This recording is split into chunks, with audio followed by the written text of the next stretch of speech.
need that card back. It's Mr. Steinbrenner's. I was responsible. Well, Stubbs already sold it to some guy whose kid is in the hospital. Well, get it back. It's very important.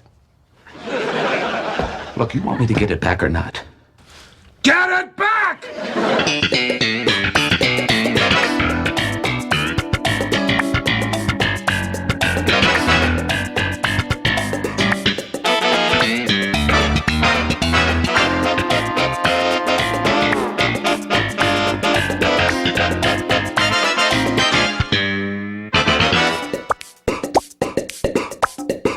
Hello and welcome to Seincast, a retrospective on all 180 episodes of Seinfeld, being hosted by two guys who can barely run their own lives. My name is Vinnie. My name's Matt.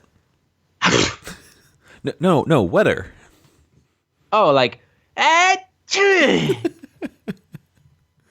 You sound a little under the weather. I'm a little stuffed. We should go to my ear, nose, and throat doctor. Yeah, I took antihistamine. They're great. Oh my God! Well, we're just killing it with the references. For all sorts of sick references. Where do they make your cold medicine? Jersey. What about mine? White Plains. Oh, okay. There you go. Let's All move. right. Let's move on. Vinny, you're a little under the weather. I don't like hearing that. I like. We want you to live a very long life. Thank you. Yeah, it's just a little stuffed. I'll get through it. All right. Well, glad to hear it. I want to let our listeners know that we are recording this week's episode a bit early. It's a Sunday. Usually we record this show on Wednesday. Just, have a busy schedule this week. So we're not going to get to any voicemails this week. We do have a few emails, though, that we could go over before we get started with the episode proper. First email comes from listener Joe Johnson. He wanted to throw another suggestion our way in regards to what horror movie a Seinfeld character would watch. Last week, we thought, George would be Seven, Elaine would be Cujo. That was a great suggestion on your part, by the way. Thank you. All right. But I had the weird idea that Jerry's favorite horror movie would be something like Misery. Yeah. Thinking like, what if Jerry was kept prisoner by a crazy fan like Banya or Buckles. Uh-huh. And Joe sent in a much better movie title, and that would be Outbreak. We know that Jerry is a germaphobe. He likes things clean a certain way, and fastidious. I'll take fastidious. But as soon as we got this email from Joe, I'm like, boom, that makes a lot more sense. Joe, I didn't even consider Outbreak being like in the horror genre, but it totally works to the essence of Jerry's character, just like Elaine with the dog. Mm-hmm. So, Joe, you out-kneeled us. So thanks for the suggestion. I think we should keep this going, like throw it to Twitter and Facebook. Like, what are other movies that would scare Elaine and George Kramer, even Newman? Yeah. Uncle Leo. You could get really creative with this. Oh, Tim Watley would be the dentist. I remember that. Oh, Corbin Burnson. Corbin Burnson. Yeah. Have I got an idea? Okay. And then we got another email here from, hang on, let's debate this name because we've brought him up on the show before. I'm going with Ami Barzilli. I think it's Ami Barzilay. Oh, that's kind of got like a Corvalet. That's why I'm saying it like that. And I got the me tractor trailer thing going too. Well, we got a great email here from Ami. He said, guys, I can't believe you didn't bring up the fact that the whole concept of the security guard not having a chair was the premise of the one Larry David skit that he got on the air when he was a writer on SNL. I'm kicking myself because the whole reason we do this podcast is to learn about the tidbits and the behind-the-scenes stuff that goes on in the Seinfeld world. And this is as big as it gets, and we totally screwed up. But I love that the listeners are here to pick us up. So when we forget something or even switch a plot around, they're right there to remind us and be like, hey, bozo, this is how it's supposed to go. I have a feeling back when Larry hosted SNL that we talked about this skit. We did, but this is the episode in which it correlates to, so why wouldn't we bring it up? Why didn't it trigger in our minds to be like, hey, dum-dum, let's talk about really putting ourselves down today. That's what we do here. Well, we'll include a link in our show notes. If I can find the skit, it's kind of tough to it might only be on the SNL page or something. Because we watched it and Harry Shearer was in it. Yes. And it wasn't a very funny skit, but we were like, oh, this is Larry David writing, you know? Ed Begley Jr. I forget who the third guy is. I know Christopher Guest plays the elevator operator. Okay. But yeah, it's a very bizarre skit. It's the one that aired at 12:55 a.m. And as Ami mentioned there, it's the only one that pretty much aired during Larry's time there. Uh-huh. And it has to do with, should an elevator operator be sitting or standing in the elevator? Now, that situation, they should have a chair. Oh, yeah. If nobody's in the elevator, you plop down and take a rest. Right. I've actually never been in an elevator where someone mans the controls. Nor have I. Yeah. Remember, what floor, sir? Oh, yeah. We love our, what's his name? Droopy Dog. All right, let's move on here, Vinny. If listeners want to send us their thoughts on this week's episode, have a Seinfeld page, website they want plugged, or just want to say hello, how can they do that? They can email us at seincast@gmail.com, find us on Facebook, Twitter, Tumblr, Instagram, or they can leave us a voicemail at Coco Bosco, 262-622-6726. And what episode do we have this week? We are discussing the 4th episode of Season 7, The Wink, written by Tom Gamble and Max Pross, directed by Andy Ackerman, and originally aired October 12th, 1995. Wick? Wink. Good news, bad news, both the same. We don't really have any trivia to discuss at the top of this week's episode. However, you mentioned good old Tom Gamble and Max Pross, classic comedy writing team. We were just chatting before the show. You're watching a lot of Simpsons, right? Uh-huh. And if you look, you're going to see their names, pop up quite a bit. That's right. Mm-hmm. But I noticed a pattern because they debuted with the glasses, the 3rd episode of season 5. And I was thinking, Larry wrote the first 2 episodes, then Tom and Max wrote the next one. And then I looked at season 6. Larry wrote The Chaperone and The Big Salad. Tom and Max once again wrote the 3rd episode, and here we are again. Larry wrote the first 3 episodes, and here they are writing the 4th one. So there's this weird sort of system in place, at least for these 3 seasons, where Tom and Max are the writers to always get the episode that follows Larry. Yeah, it's almost like if they were a baseball team, Larry's the leadoff hitter. He kind of sets the tone, and then you got Tom Gamble, Max Pross batting cleanup, which is kind of cool. Maybe they were considered the strongest writers or brought forth the strongest ideas, so they would always get to the prime spot to follow Larry. I wonder. Yeah, I don't know what this means. It could just be just how things worked. Maybe a coincidence. Yeah, who knows? But I just thought that was kind of interesting. I don't think there's many patterns for really who gets which episode. Yeah. In fact, there's been many times where episodes have been reshuffled. Supposed to air a little earlier. Let's move this up. So, I don't know, but interesting nonetheless. Vinny, let's move on to this week's episode. It seems like every morning when you wake up, it's like you're being born all over again. You ever have that feeling because you can't see, you can't talk, you're on your way to the bathroom, you're trying to remember, how do I walk? I mean, it's like you've never been alive before. But if any invention marks the decline of human civilization, I think it would have to be the snooze alarm. The snooze alarm is based on the idea that when the alarm goes off, you are not getting up. You're not even awake, you're already a failure. They should sell the snooze alarm with an unemployment application and a bottle of tequila. Just make it a complete pathetic loser kit. I like the foggy Jerry. You learn how do I walk? But it's funny this stand-up, which is very solid. I'm surprised it doesn't make it into the next episode, the hot tub, because all this talk about snooze alarms, right? Mm-hmm. We're gonna see Jean Paul next week. Maybe in this regard, we can connect the Wink and the hot tub as being another unofficial 2-parter. I wonder, can you connect the two? Well, I would argue that we're going to see early patterns of Elaine's punctuality come into question in this episode, and that's going to carry over into the hot tub. What are you getting at exactly? Because Elaine is the whole reason why Jean Paul's late, or at least like her punctuality comes into question in the next episode. But how does it come into this week's episode? Because she's going to make James late. Oh, okay. All right. You'll see. Follow me on this journey. We'll get there. It's funny. I was looking ahead to next week's episode, The Hot Tub. Today was the New York City Marathon. And it would have been perfect, if the hot tub could have somehow synced up with this actual event. And I was thinking last week the Cubs won the World Series, and here we are talking baseball in this episode. I don't know. I feel like we're a week off, sort of. That's okay. We're off, all right. You posted that Jean Paul screen grab, and I thought, did I watch the wrong episode? Take the wrong notes, but thank God I didn't. First scene, we're at Elaine's apartment. She's asleep and gets a phone call from her wake-up service. The guy on the other line comments on her, sexy voice, and she sits up, pretty flattered. Thank you, tri-state wake-up service person. Call me James. All right. James.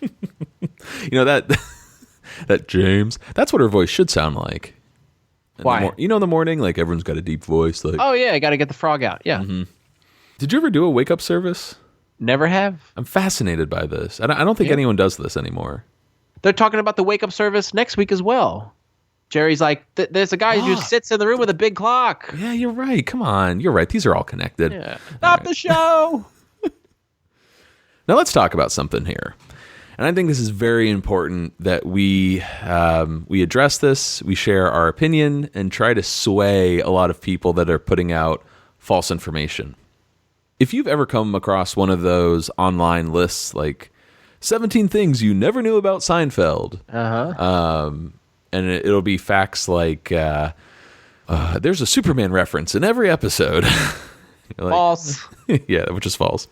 But one that comes up a lot, and it's really frustrated me over the years, is that the voice on the other line is not the actor who plays James, Brian McNamara, who we'll meet later.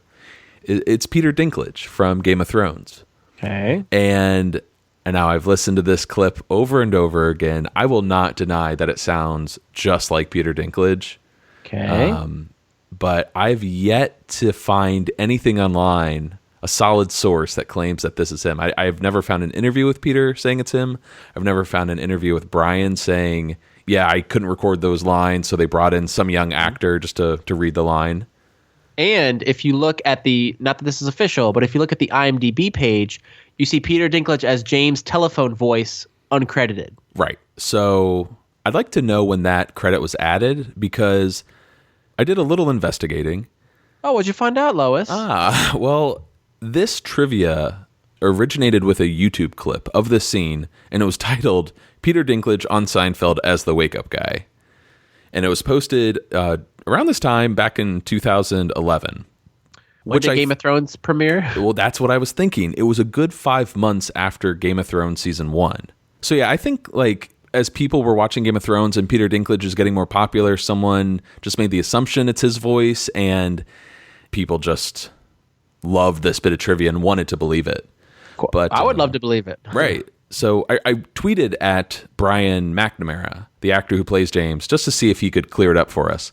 I haven't heard back yet. I just tweeted him yesterday. So hopefully he'll reach back to us and we can revisit this in an upcoming episode. But can we play that audio clip so the listeners can judge for themselves? Well, sure. I think it's kind of important to include maybe audio of Peter Dinklage as well.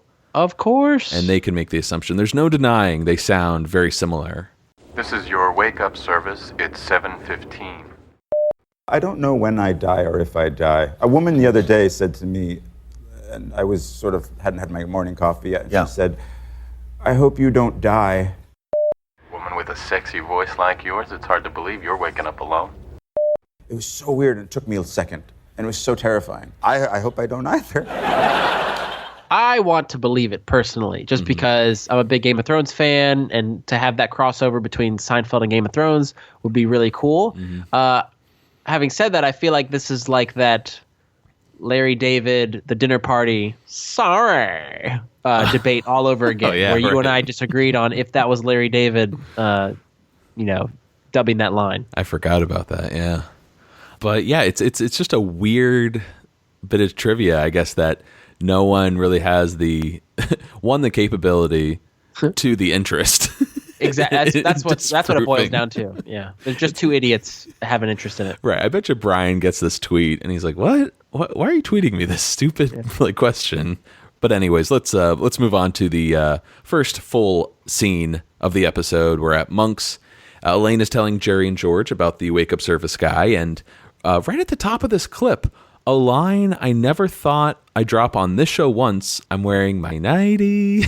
I love that line, and I too drop it. It's so much fun to say. Neither of us wear nighties, but yeah, it gets brought up quite a bit on the show. The wake-up guy asked you out? Yeah, I've never seen him, but I feel like we have this weirdly intimate relationship. You know, I mean, I'm lying in bed, I'm wearing my nightie. I don't know. Blind date?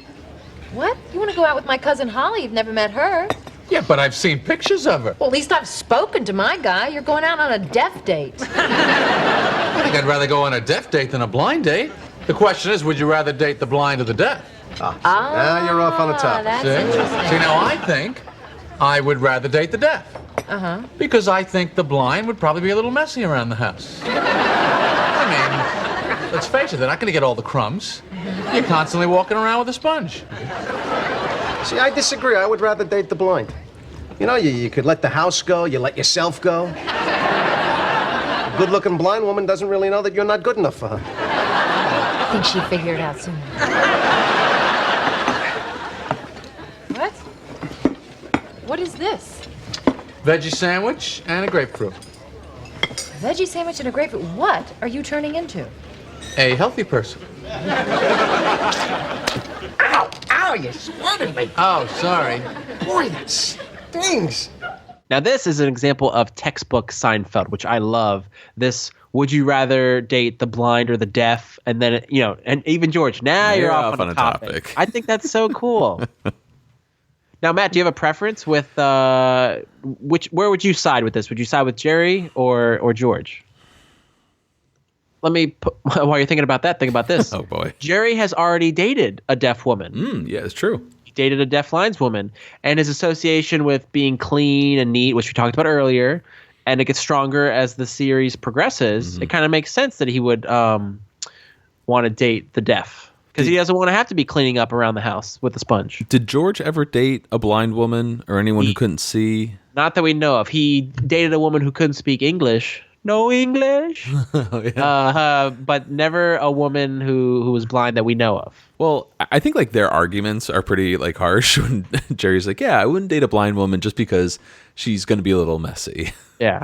That seems kind of cruel. But with George, I kind of get, it's like, I don't have to be attractive. Of course. In order to date a blind woman. And, let himself go? I love that argument. Mm-hmm. But to answer your question, I feel bad either way I answer. Yeah. Don't answer it then. Well, let me say this. If I could date Marlee Matlin, I'd be very happy. True story. Yeah. I feel like in this episode in particular, there's a lot of really quotable, just in the phrasing and the delivery, like veggie sandwich and a grapefruit. You know, a lot of good lines, I think, to pull out of this particular episode. I'm so glad you said that, because my favorite thing in this episode is the dozens of Jerry quotes. I think he's having a lot of fun with this episode in particular, and he like very childlike in terms of. I'm looking forward to the mutton scene. Mm-hmm. Yeah, very quotable episode. I don't think it really tops many people's like favorite episodes, but yes, very quotable. Let's move over to Yankee Stadium. George is still rubbing his eye from Monks when Mr. Wilhelm stops by to check to see if he's seen Mr. Morgan, since he's been coming in later and later. And we get two questions here. When George, unaware, I am unaware, winks, sending the wrong message. So the first question he gets is there something wrong with Mr. Morgan? No, not that I know of. And then later it's, if there's a problem with Morgan, you can tell me. Morgan? No, he's doing a great job. Right. So George is being a nice guy, but these winks are just totally sending the wrong message. Wilhelm gets that message, and before he leaves, he drops off this inter-office envelope for Morgan to sign when George sees him. Mm-hmm. And I love this premise, the wink. I do too. The circumstances under which it happened, I guess it's believable, right? It's pretty goofy, and I mean, you have a medical background. Could something in your eye cause you to wink involuntarily? Not just involuntarily, but you're unaware that you're winking. It's uncontrollable. Not that I know of. And usually, if something in your eye, you're going to be blinking nonstop. It would be watering up. Yeah. Not when it, in the situation when you're being questioned by your boss. Right. It's sort of like George's, elbow spasm in the non-fat It's exactly yogurt. like that. Yep. It comes and goes. Ow! Richard Hurd, though, makes his second appearances as Wilhelm, and this is his second appearance out of 11. I'm still keeping an eye out, or an ear for that matter, to see the mention of his first name. Another weird thing online, people credit him as Matt Wilhelm. Right, and they did not mention him by first name in this episode, so keep an ear open. What's crazy, this is the only episode where Wilhelm and Morgan share screen time. Aw, that's sad. Very sad. I'd like to see more Yankee brass. Well, next scene, let's cut over to Jerry's apartment. And I guess this conversation at the top relates to the episode, but it takes a turn. And I love this. This shows up on all the clip shows. Yeah. It's just some classic material here. I still can't believe you're going out on a blind date. Well, I'm not worried. He sounds like he's really good looking. You're going by sound? What are we, whales? I think I can tell. Elaine, what percentage of people would you say are good looking?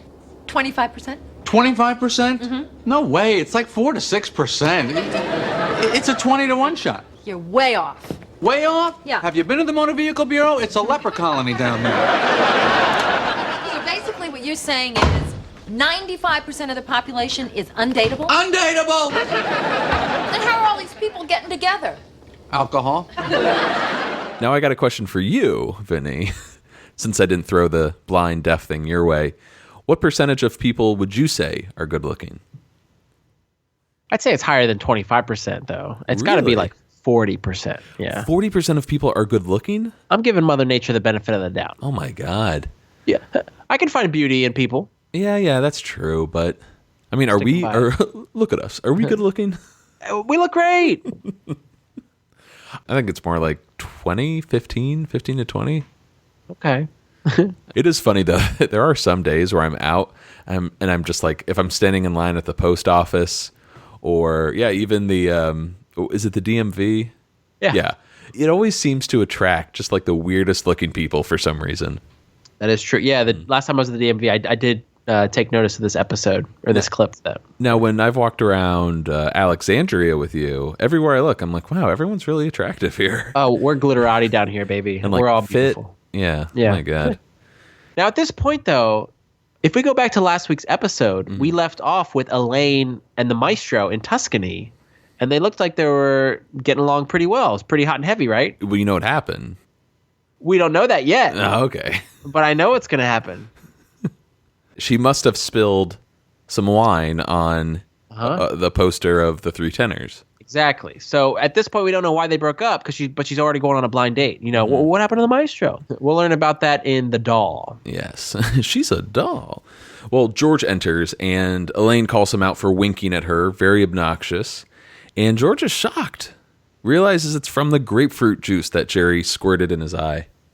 There's probably some pulp in there, too. I don't think pulp could make it across the table. Pulp can move, baby. Another baby. We should try to list all of the George baby quotes. George baby. Baby George. Anyways, George realizes that his winking had something to do with why Wilhelm was acting so mysterioso. That one always sticks out, too. Great term. And that's also why Wilhelm thinks that George was hiding something about Mr. Morgan. And Kramer enters here, and I figured we could go to another clip because this is just brilliant. Hey, guys. Hey, Jughead. Hello, Archie. Veronica. Mr. Weatherby. As long as I've known you, that's always been one of your favorite Seinfeld clips. And you even you'd come in my dorm and try and do that in college. Hopefully there was like a girl and a guy there. They would be Archie and Veronica. You would always be Mr. Weatherby. Yep. Thank you. I'm sorry. It's cool. I've read the comic, but I know he's a portly fellow. Yeah, you look nothing like him, but thank you. I mean, out of the Seinfeld 3, George is definitely Mr. Weatherby. Okay. In fact, I didn't read much Archie, but I had one of those. It was like a double digest, like paperback kind of collection you could like put in your pocket.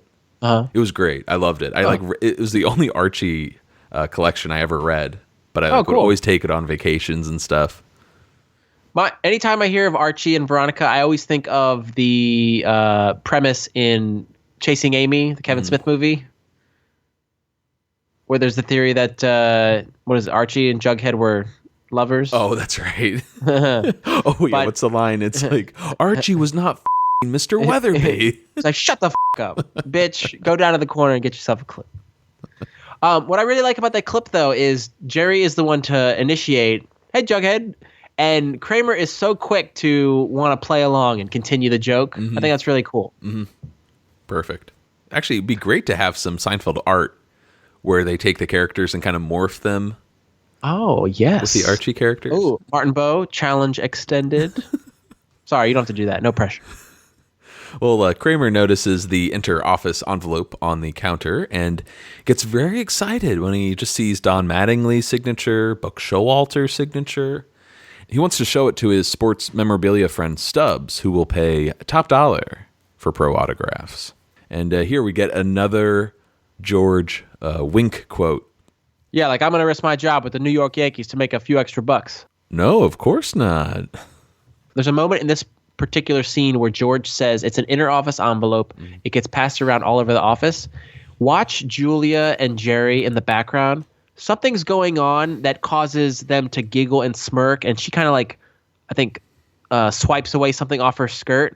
But it's almost like Jerry spilled something on her, and they're kind of just playing while Michael and Jason are actually working and acting out a scene. But it's a cool little moment where they kind of break character, I think. It's when I think Kramer turns around and says, he'll pay top dollar. Exactly. Like he's telling the group, it's almost like Jerry and Julia are like, oh yeah, we're doing a show here. Exactly. Did you notice what they were eating? No. Snackwells. Oh. People forget that they're high in calories. Thank the rabbi for that. Yeah. Anyways, we are over at the Collector's Universe. This is where Stubbs works. And Kramer is trying to sell him on all of the signatures. But Stubbs can't really get excited over an envelope until he opens it and he finds a birthday card. Signed by the entire Yankee organization. This could be worth something. There's no way to hear that quote and not think of like audience members gasping. Uh-huh. I don't know why. At least to me. It's a great trick. Ian Patrick Williams plays Stubbs. Listen up, Stubbs. He was in Dolls, Reanimator, and hey, superhero movie. Of the date movie, epic exactly. movie. Okay. You got it. God. Let's get over to Yankee Stadium. Mr. Morgan stops by George's office with his wife to see if he has Mr. Steinbrenner's birthday card to sign. And George doesn't like freak out, but he kind of stumbles and realizes, hey, that envelope I gave Kramer has the card in it. So he kind of buys some time and he promises to get the card to Mr. Morgan after lunch. This is when Mr. Morgan adds, okay, I'll see you after my massage then. And here we get another George Wink quote. Of course. Your massage. And Mrs. Morgan does not like that. No, she does not. No. A fight immediately ensues the way the actors play it. Yeah, like as they walk out, she's a few steps ahead of him. Huh? Not happy. I cannot wait to get to the next Mr. Morgan scene. Oh, yeah. Tom Wright, though, he's all smooth now. Looks like a seal. Yeah. He doesn't even look like Sugar Ray anymore. He doesn't touch those eyebrows, though. Going wild over there. What do you prefer, though? Pledge Drive, Mr. Morgan, or like where he has kind of like thick, luscious hair, or Sugar Ray? I like this current, the Wink. I like Wink Morgan because he looks like he's very badass. Looks like a hero. Nick Fury. Exactly. Oh. This is Tom Wright's last appearance, though. So I can't believe it. It made me so sad because I'm like, yeah, he gets fired here. This is not gonna. It's not gonna go well. Well, enjoy your massage. Let's cut over to Monks. A lot of short scenes this episode. Elaine's sitting at a table when this handsome guy arrives, and they realize, oh, you're Elaine, you're James, and what does Elaine do? Like, that's gotta be a nice vote of confidence for James. Yeah. She's signifying that, hey, you're actually attractive. The blind date paid off. Mm-hmm. Next scene, we are at Old Homestead Steakhouse, And I just have to say, before we get started, I used to work down in the meatpacking district, and I was new to that area, and I'm walking, to Chelsea Market to grab some lunch, and I look to my right, and there's the old Homestead Steakhouse. Nice. And I'm like, yes, Seinfeld location. I think it's been around for over 100 years at least. But you would know the location. It was right around the corner from Comics. Cool. Where we saw Richard Lewis and J.B. Smooth. Yeah. Nice. Spin that It's such a great bit. All right. Jerry is out to eat with, we didn't really talk about her, Holly. Oh, hi, Holly. Yeah, that's Stacey Travis, who plays Holly. Mm-hmm. You may know her from Ghost World, Easy A, and Bandits. Oh, wow. So she's still working. She was in a League episode a year or two ago. Interesting. Well, let's go to this clip and just list all of her favorite quotes afterwards. I can't believe Elaine's never taken you here before. Well, I'm really not much of a meat eater. You don't eat meat? What are you, one of those? Well, no, I'm not one of those. When we were little girls, Grandma Mema would take us to a matinee and then dinner here. Grandma Mema? Elaine must have mentioned Grandma Mema. No, I think I would have remembered Mema. Oh, well, that's typical. Elaine never liked Grandma Mema. Ready? I'll have the porterhouse, medium rare, baked potato with sour cream. What do you recommend besides a steak? The lamb chops are good. Anything lighter? How do you prepare the chicken? It's a full bird, stuffed with ham, topped with gorgonzola. You know what? I think I'll just have a salad. Thank you. Just a salad. Just a salad. Just a salad. It's a full bird, stuffed with ham, topped with gorgonzola. I love that. I love it. It's so, like, they got this burly waiter and such a thick, like, that meal is so perfect. But that that's sounds horrible. It really will clog an artery. But Clive Rosengren returns to play the waiter. He's finishing up his dip. He previously played Mr. Clotworthy in The Switch. Maybe this is when we should save the theme for, like, he dipped once, and now he dips again. Sure, I like that. Do it. That is a great. Ooh. Say it. You fell into my twat. That is a great quote. But for me, it's the one at the end. Just a salad. Just a salad. Oh, yeah. And a close runner-up is at the top where Jerry says, I'm not really that much of a meat eater. You're not one of those. No, I'm not one of those. It's like, where's this judgment coming from? When I was purchasing those placards to hang in my apartment, I have in my kitchen, the soup was angry that day. Oh, the sea was angry that day. Oh, man. Oh, God. Our listeners love this, Vinny. Don't worry. I'm coasting on fumes here. Yeah. Anyway, one of the placards I was considering, because I wanted something that was culinary in nature, was women don't respect salad eaters. It's from this episode. Oh, nice. But I ended up going with the soup and a deli guy. Well, let's cut over to the sidewalk. James has his two dogs tied up outside and wonders if Elaine likes dogs. And we get this brief flashback to the engagement as Elaine screams at Roxy to shut up. As we come back to reality, Elaine lies and says, oh, yeah, I love dogs. And just by introducing her to the dogs, like, oh, this is Elaine, they immediately start barking.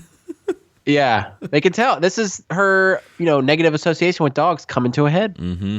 There was an additional bit of dialogue that was going to end this scene where Elaine was going to ask James if he wanted to get together again.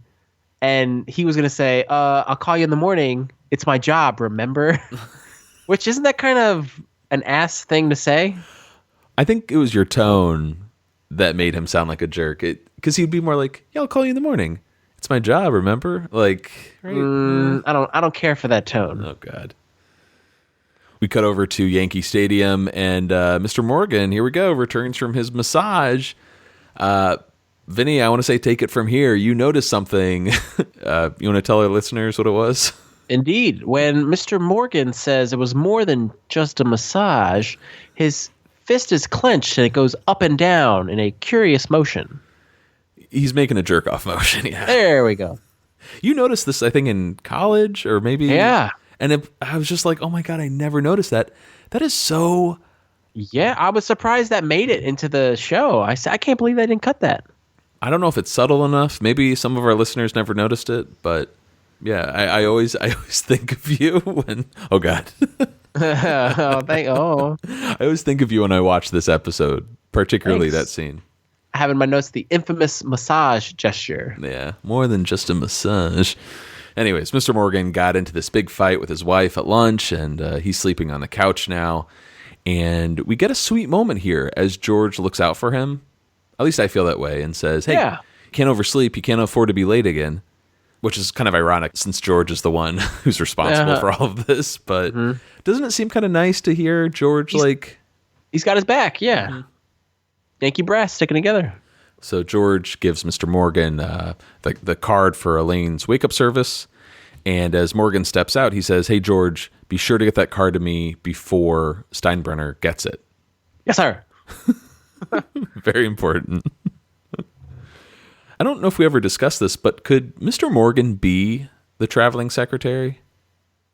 Perhaps. I mean, we're jumping ahead here. George does get his job, and I don't think George becomes the traveling secretary. He always seems to be the assistant. Mm-hmm. But yeah, I think he'll always be an assistant, no matter what. Even when he gets a promotion, he's still an assistant.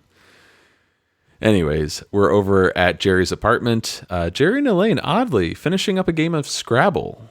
It's kind of nice when you see them. They played Battleship in the past. Oh no, that's in the future. Oh damn! But, see, I'm really bad with these new seasons. Don't worry about it. The Scrabble though we have seen before.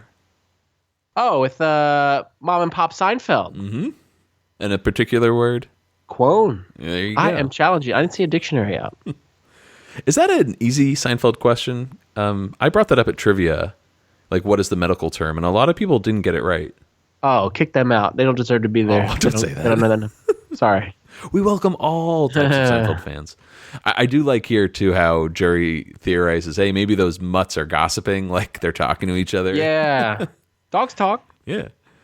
So it turns out Holly told Elaine about her lunch with Jerry and that it was, kind of strange to order a salad. For a man. She's so pleased with herself. I just had a salad the other day. I felt very masculine. Oh, yeah? Yeah, it's delicious. Look again. Okay. I always had trouble understanding this next line. Maybe some of our listeners can relate.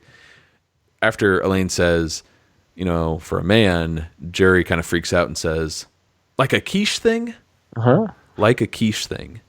And I never got that reference. Right. Elaine says, you're in the ballpark. And got two fantastic emails from some listeners here.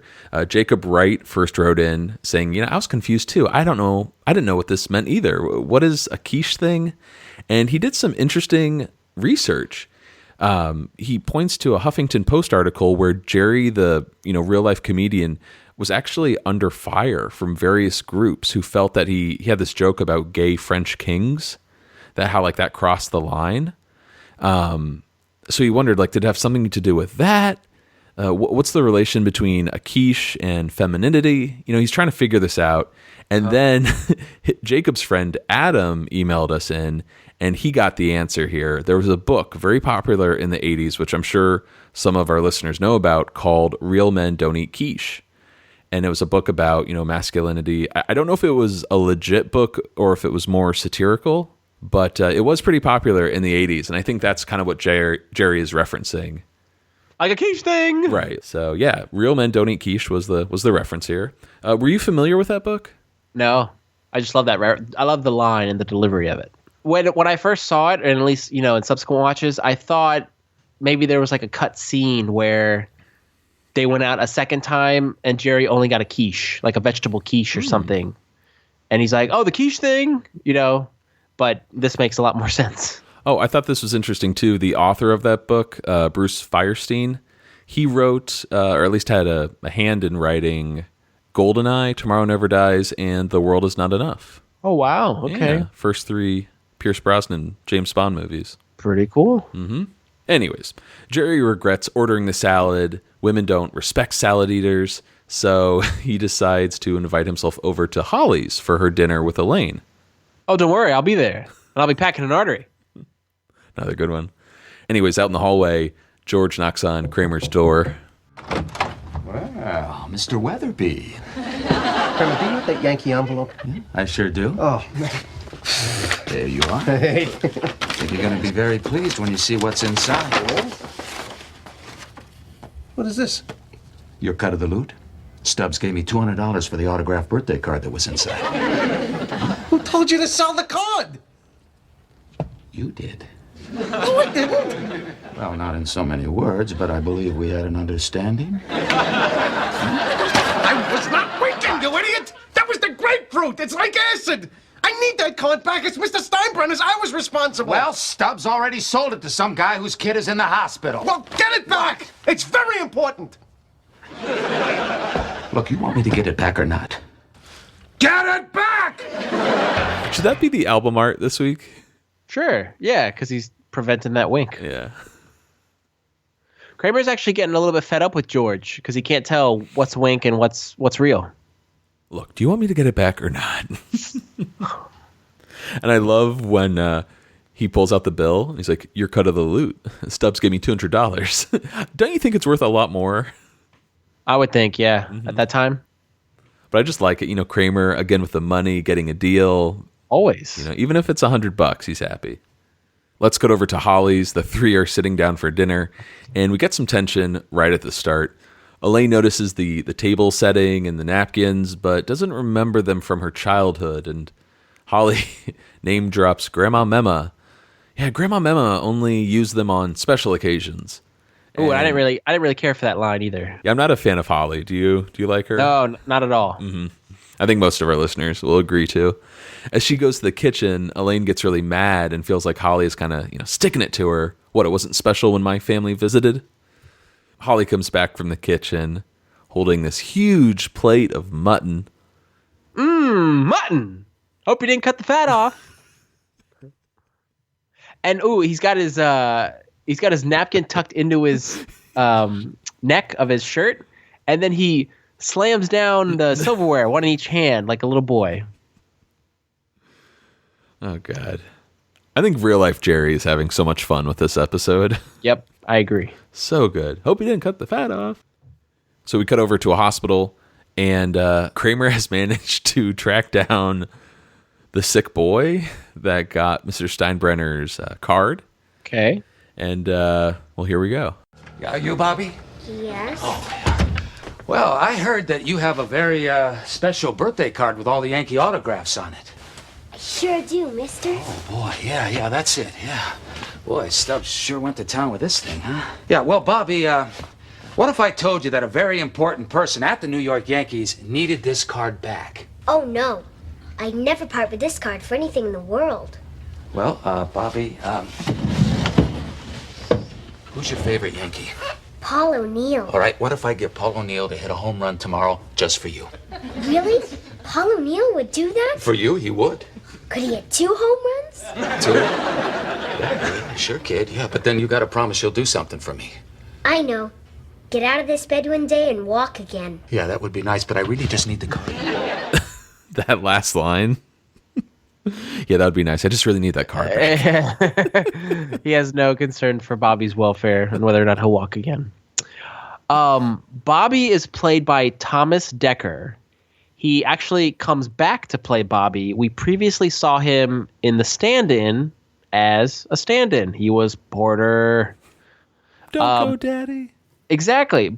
And did you also know, Matthew? Don't go, Daddy. Sorry. He also lends his voice in The Maid. 911. He's the kid who it's Bob. Gammy. Or not Gammy. Yeah. Is it because of my lazy eye? Yeah, that's him? Yeah. Holy cow. Does she call him Bobby? I don't think so. Like Bobby's dead, or Grandma's dead now, Bobby. Oh, we might have to look into that. Yeah. So he might be a triple dipper or a double dipper. We're not sure. That would be something. Mm-hmm. But I didn't realize this. He was in Rainn Wilson's recent show, Backstrom. Oh, I never saw He was that. a co-star. Okay. And get ready for this Morpheus meme here. What if I told you that Thomas Dekker, the child actor who plays Bobby, will be turning 30 years old this year? It's nuts. That makes me feel old. I did catch him in the remake of Nightmare on Elm Street. Okay. Did you see that? No, I mean, I looked at some pictures of him on IMDb, but I haven't seen the movie. Yeah, he does not look anything like the Thomas Dekker we get here. I mean, he reminds me of black hair, makeup, just totally different. Yeah, he reminds me of he's from My Chemical Romance. He usually has like black eyeliner, a little gothy. A little bit.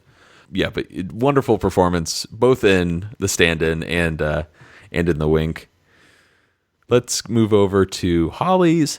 As the three are eating mutton, Jerry is barely able to chew without making a face. And while Holly and Elaine are talking, he's spitting the food into one of Grandma Memma's napkins. And then he kind of shoves it into his coat pocket. Have we seen any evidence of Jerry wanting to shy away from eating meat or becoming more healthy in previous episodes? Well, he's always, he's got a 31-inch waist, mister. True. But no, he always seems to be somewhat healthy. Yeah. But I mean, he's gotten egg white omelets. He likes his non-fat yogurt. Once he finds out it has fat, he's like, whoa, whoa. They were eating Snackwells earlier, so okay. Yeah, I'll buy it. He's a healthy guy. What about this candelabra? Yeah, that was Grandma Memma's also. She bought it on her trip to Europe in 1926. Jerry, I'm thrilled you like my mutton. I was afraid you only ate salad. Hey, salad's got nothing on this mutton. That is so funny. Did you just make that up? I wish I could take credit for it.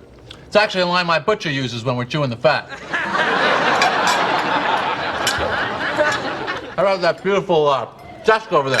Oh, yeah, that was in Memma's study. I love that desk. What'd you do? Did you ransack the place after she died? This is some fine mutton. I'm getting out of here. Can I borrow your jacket? The thing is It's cold out, okay? I didn't bring my own. Okay. Yeah. Jerry? God forbid I should borrow one from Holly.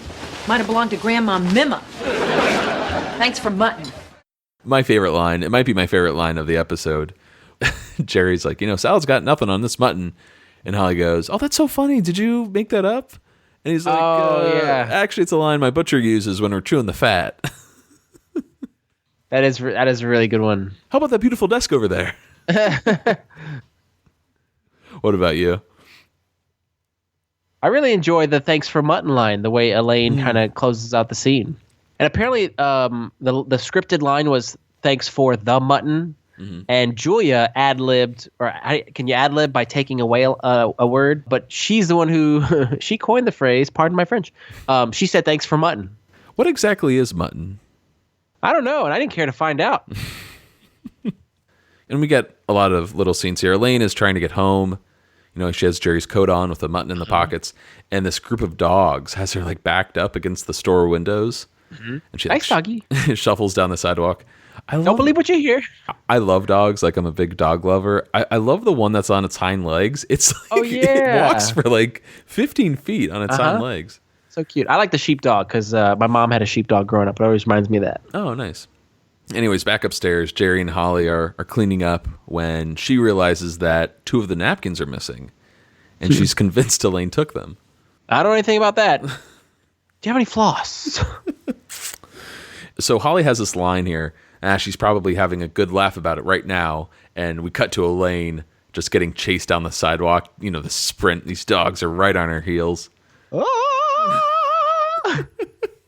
Reminds me of 2 things.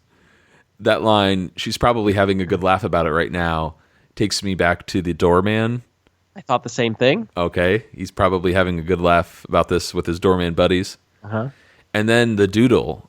When Buford chases after Newman? Uh-huh. There's a moment where Buford is running side by side. Yeah, he has to slow down because he's already caught up to Wayne Knight. There's a moment in this too where the dogs run ahead of Julia. Oh, yeah. I don't know. I like that. I just like the dogs. Okay. Anyways, we get an act break and we're at James's apartment. Elaine, arrives in a panic, and there's this great moment. Do you find it funny at all when you hear the dogs start barking from the kitchen? And then James is like, quiet! The rage. But Elaine freaks out and she starts clutching him. Uh-huh.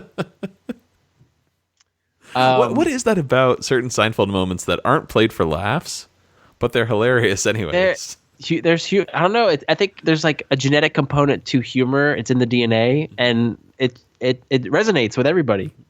Quiet. James is played by Brian McNamara, as you said earlier in the show, but he has played in Army Wives, Arachnophobia, Short Circuit, Caddyshack 2, and he was in an episode of It's Like You Know, Peter Melman's sitcom. Oh, right on.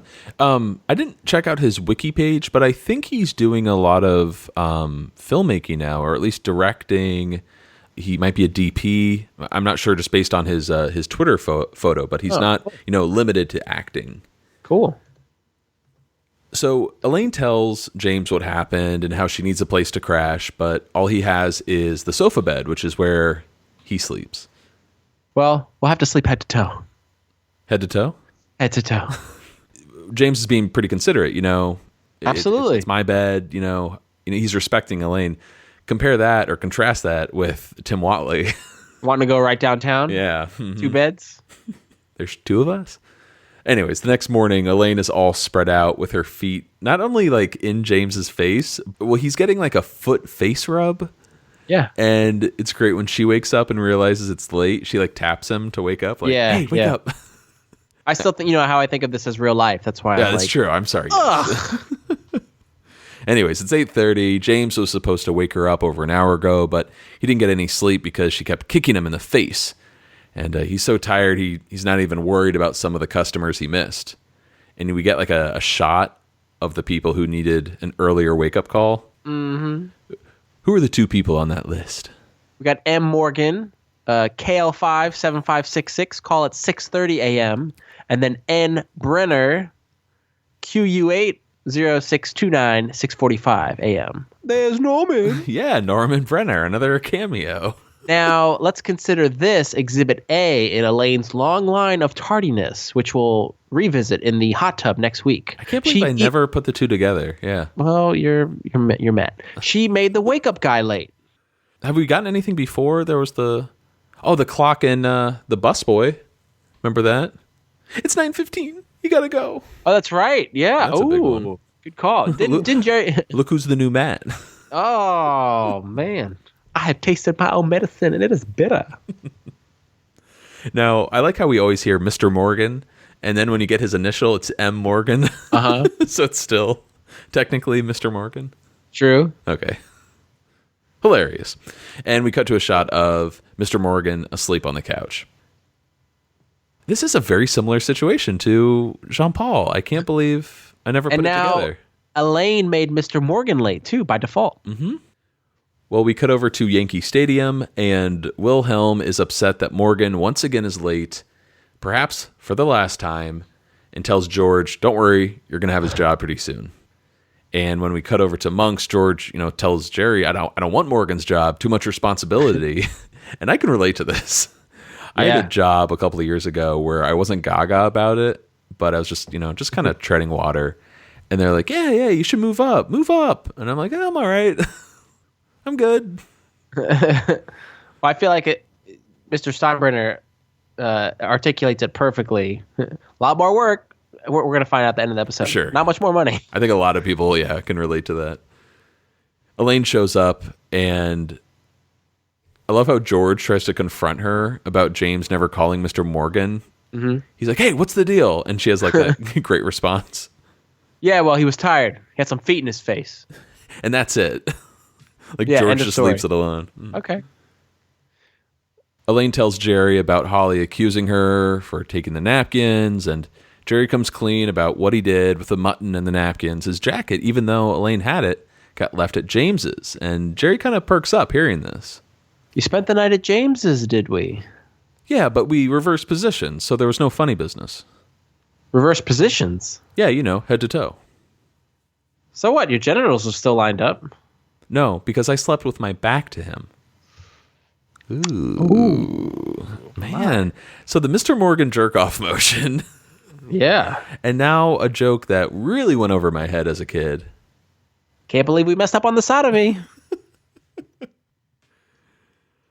When you think of the NBC 9 o'clock standards, this is pretty suggestive, I think. Of course. Let's cut over to Yankee Stadium when Kramer has managed to track down Paul O'Neill based on little Bobby's request. Look, you don't know me. I can give you an autograph here, but my pen's kind of screwed up, and you probably only get like half a P or something. No, it's not that. See, it's about a little boy in the hospital. I was wondering if you could do something to lift his spirits. Sure, I can help you there. Yeah, well, I promised him that you would hit him 2 home runs today. You what? Yeah, you know, a couple of dingers. You promised the kid in the hospital that I'd hit 2 home runs. Yeah, what, no good? No, it's no good. It's terrible. I mean, you don't hit home runs like that. It's hard to hit home runs, and where the heck did you get 2 from? Well, 2 is better than 1. That's ridiculous. Oh, I mean, I'm not a home run hitter. Well, Babe Ruth did it. He did not. Oh, you're saying that Babe Ruth was a liar? I'm not calling him a liar, but he wasn't stupid enough to promise 2. Well, maybe I did overextend myself. How the heck did you get in here anyway? So what do you think of Paul O'Neill's acting? Well, I thought this was an actor they hired to play Paul he did a good O'Neill. job then. Oh my Cool. God, just nailed it. Nailed it. I love how athletes always use heck when they want to swear. Where the heck did you get 2 from anyway? The worst line reading is when Kramer asks, "Oh, was that no good?" And Paul O'Neill goes, "Yeah, it's no good. It's terrible." It's just like, oh God, this man does not. I mean, great baseball player, right? But Yeah. horrible actor. Well, Babe Ruth did it. He did not. And Kramer's response is, "Oh, you call him Babe Ruth a liar?" That Larry David has used that same setup and punchline in Curb. Oh, has he? About Babe Ruth or No. About are Like you calling anyone. such and such a liar? yeah. So I feel that definitely is a Larry David contribution. I do love this scene though because it, despite being a Tom Gamble, Max Pross script, it feels very Larry David here. Yeah. Especially confronting a Yankees baseball player. But the best line, come on, is that last one. How the heck did you get in here anyway? Yeah. He's like looking around. Now this whole Paul O'Neill, Bobby promise thing is really taken from Pride of the Yankees, where Gary Cooper, as playing Lou Gehrig, promises like a kid in the hospital, he'll hit 2 home runs. But the best part is after he hits it, Billy walks again. So you're saying Bobby's not going to walk I again? don't think so. You're a monster. There's a throwing error too. Anyways, let's cut over to James's apartment. James is on the phone with Elaine, and we only get James's side of the conversation, which is great, but he's upset with her. He lost all of his 6:30 clients. And that line, well, why'd you have to stick your feet in my face?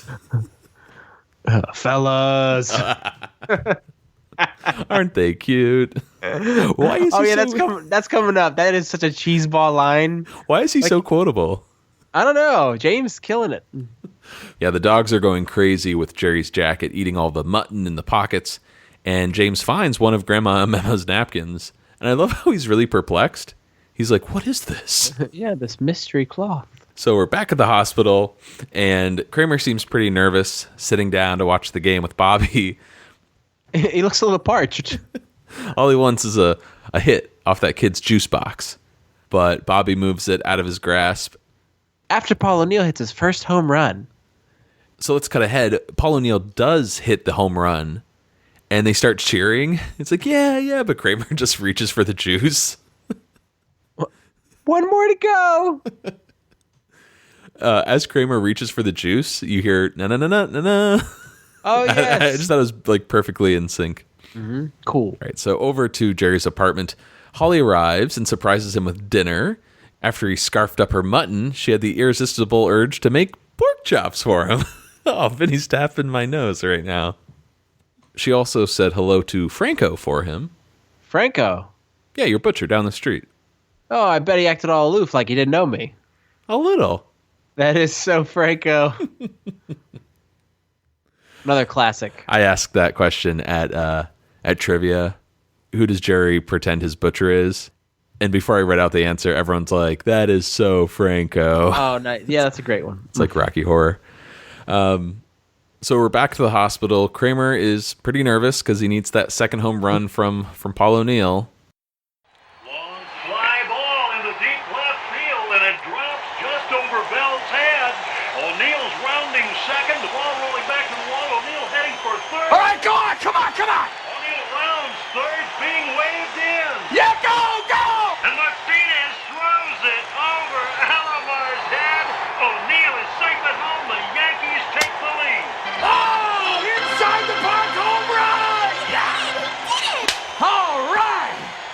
Well, I guess I'll be on my way. Now that's being scored a triple for Paul O'Neill with a throwing error charge to Martinez.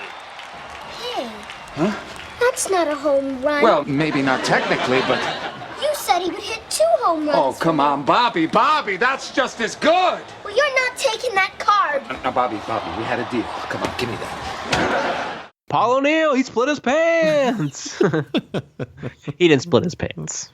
So, Vinny, help, I don't know, listeners, maybe a co-host. They already know. Understand what a throwing error charge to Martinez means. So, O'Neill hit it either in the gap or over the outfielder's head. He got all the way to third. And as he was rounding third to go home, we're thinking, he's going to get an inside the park home run. The outfielder threw it to the cutoff man, who threw it home, and they threw it over the catcher's head. So that's marked as a throwing error.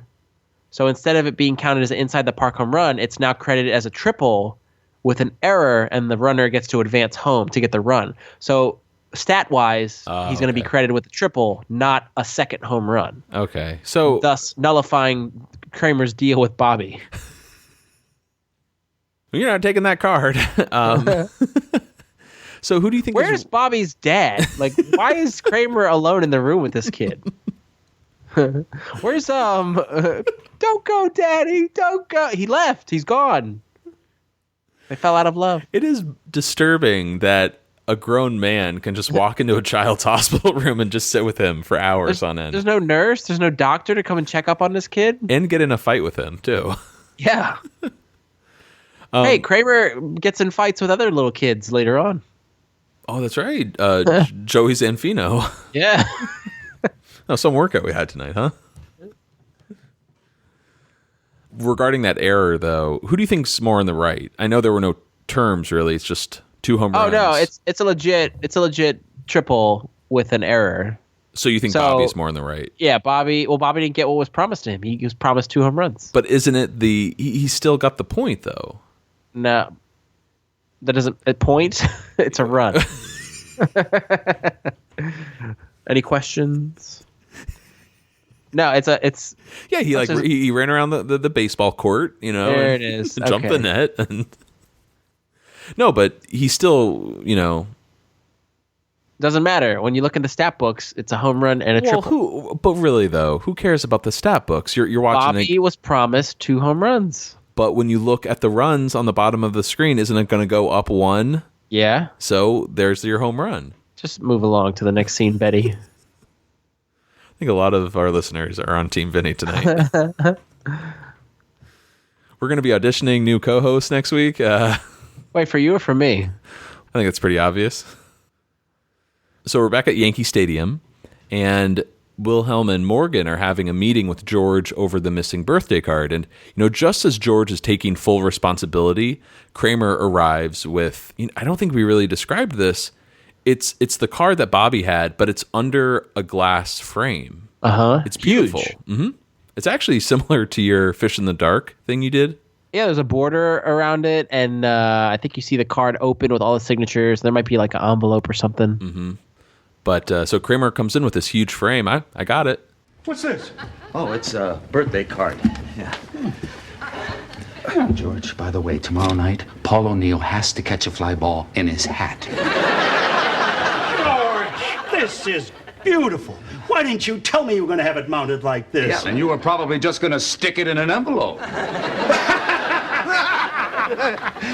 George, keep up the good work. Well, you screwed me again, Costanza. How am I supposed to sign the card now? Huh? It's already under glass. I thought it was really nice how George was willing to take responsibility. Like, he felt so bad that he had let Mr. Morgan potentially, come to get fired. Well, as Mr. Morgan just said, you screwed me again, Costanza. Such a great line. Yeah. And as sad as it is, we'll never see Mr. Morgan again. What a great way to go out, He's always had this tension with George, and I think never really liked him. Never really liked him, yeah, but it just ends with, you f***ed me. Yeah. What about the circumstances for the next game? Oh, that he's got to catch a fly ball in his hat? Have you ever done that? I've tried. Apparently that doesn't count, though. If you have to catch the ball in your hand or your glove. If you catch it in your hat, it doesn't count. Really? Or any other article of clothing. Yeah, it's a baseball rule. I played Little League, and there's this guy. He would catch the ball in his hat. He could do this thing where he would put his glove between his legs, and he would catch the ball. Oh, yeah. I've seen that. You've seen that? That's incredible. Yeah. All right, so back at Jerry's. Jerry's on the couch eating his pork chops while Holly eats hers in the kitchen. And when she's not looking, Jerry does the same thing again from before, spits the food into some paper napkins and stuffs it between the couch cushion. Is the chop the way you like it? I usually like mine with an angioplasty.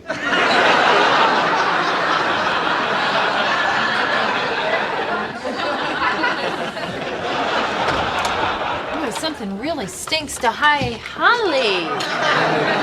What are you doing here? What everyone does here, cooking pork chops. Listen, I'm meeting James here. He's bringing over your jacket. And what about the napkins? Oh, God, I didn't take your napkins. Then who did? Ask Jerry. Hey, we could argue all night over who took the napkins. The point is, in today's modern world, it just doesn't seem relevant. Man, doesn't Jerry just steal the show? Every scene he's in, especially when he's eating this mutton, he's winning. I love that. What everyone does here, cooking pork chops. I like how he's trying to deflect at the end. The point is, today's modern world really doesn't seem relevant. There's something about Jerry chewing food that's very funny. Yeah.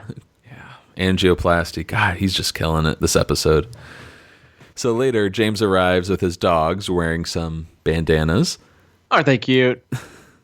James is like a sleeper boyfriend this episode. Mm-hmm. And turns out they're Grandma Memma's napkins, of course. And everything falls apart. Holly realizes what Jerry did, and as the dogs head to the couch and start eating the discarded pork chops, she asks, "Oh, do you always stuff meat in your pockets?" Sometimes I use the sofa. And our final scene here, we are at Steinbrenner's office.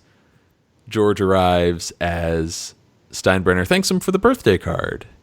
And, he's holding that huge frame.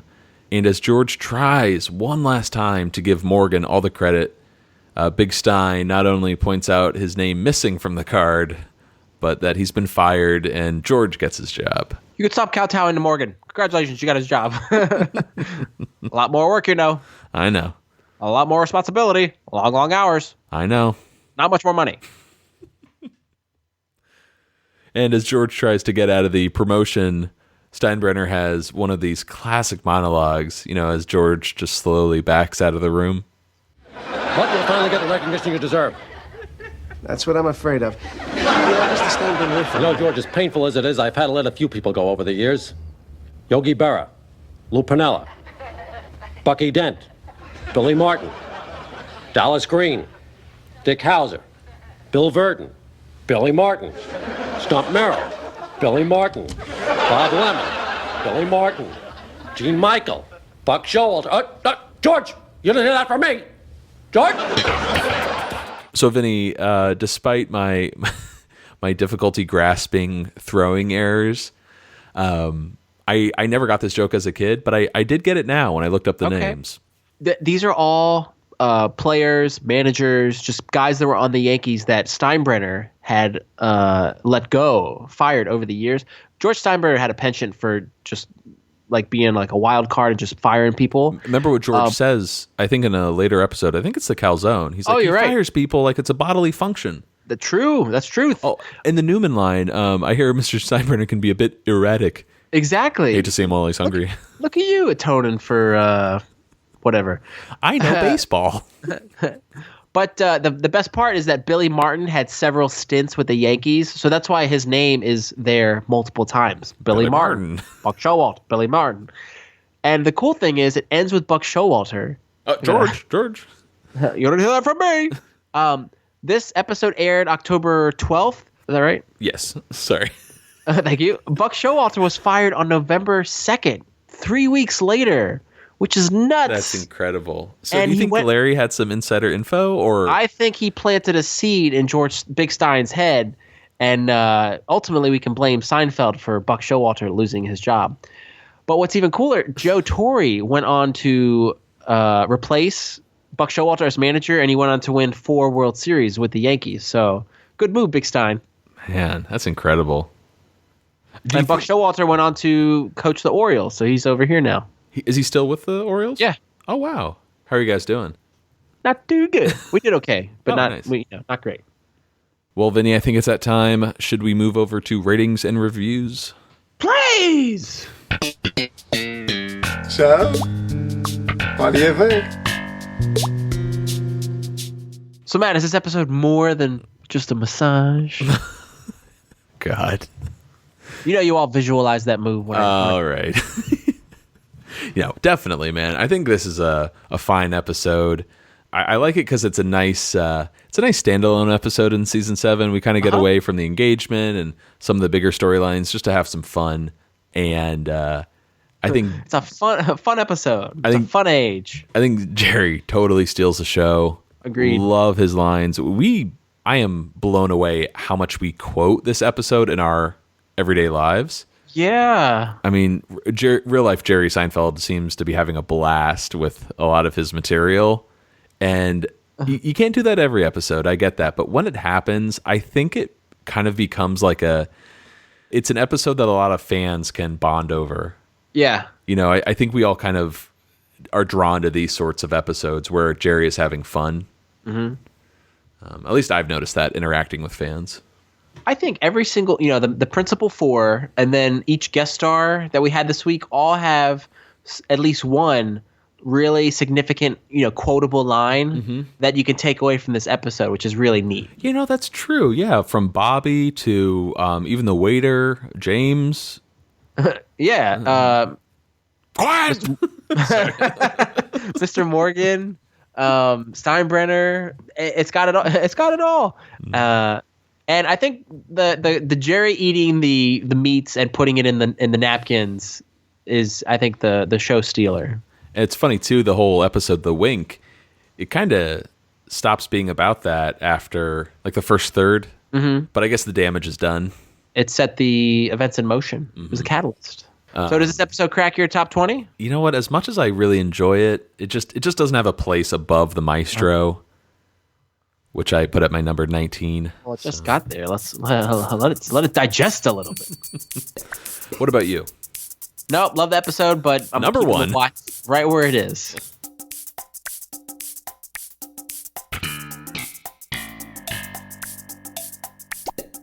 All right, that's going to do it for us here on Seincast. Please feel free to send us an email at seincast@gmail.com. Find us on Facebook, Twitter, Tumblr, and Instagram. And you can also reach out to us and leave a voicemail at Coco Bosco. Vinny, what episode do we have next week? We are discussing the 5th episode of Season 7, The Hot Tub. How's your soak? Good soak? Ah, man, very good soak. The soak of the year. But for now, I'm Matt. I'm Vinny. Signing off.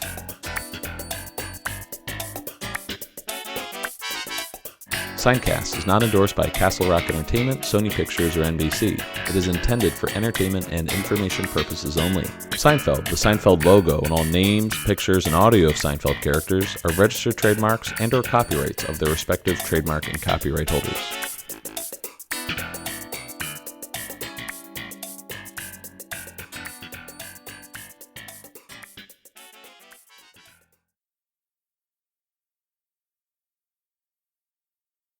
Everybody like mutton?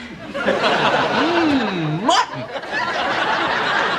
Hope you didn't cut the fat off.